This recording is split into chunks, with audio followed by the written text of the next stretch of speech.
Matthew Williams ydw i. Dwi'n tiwtor yn iechyd y gofal yma yn Coleg Caerdydd a Fro.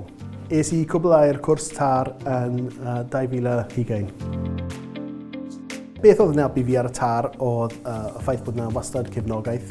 Unrhyw problemau oedd yna rhywun yna i helpu. Help fawr i fi oedd y hyfforddiant sgiliaeth efo'r mentora. Yr adnoddau oedd nhw'n rhoi mas. A es i ffinio y syml achos o hynny, ti'n modd? Mae wedi bod yn profiad gwych. Ers y TAR, o'n i'n ffodus i cael swydd eitha gyflym. A dwi jyst bod yn datblygu ers hynny, a mae wedi bod yn gret.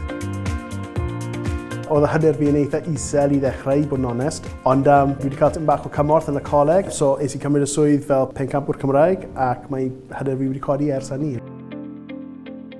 Targed y coleg yw bod pob cwrs a pob wers yn dwyieithog.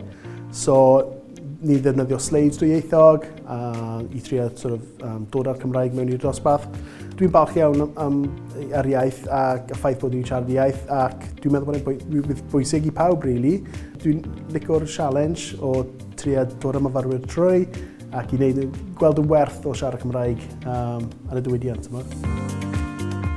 Adnoddau sydd yn helpu fi i addysgu yw pethau fel cysyllt. Dwi wastad, os mae hyder fi yn eitha isel, dwi'n eisiau checo wastad i gweld os mae Cymraeg yn iawn. Cyfieithu ar Bing hefyd, mae safon hwn yn gret.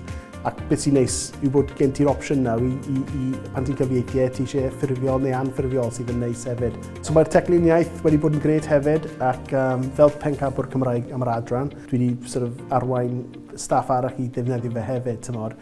Mae'n pigo lan a safon Cymraeg ti, y hyder ti'n cael, a wedyn bant o hwnna mae'n gallu helpu ti wedyn i ddarparu'r gwaith, so mae wedi bod yn gret.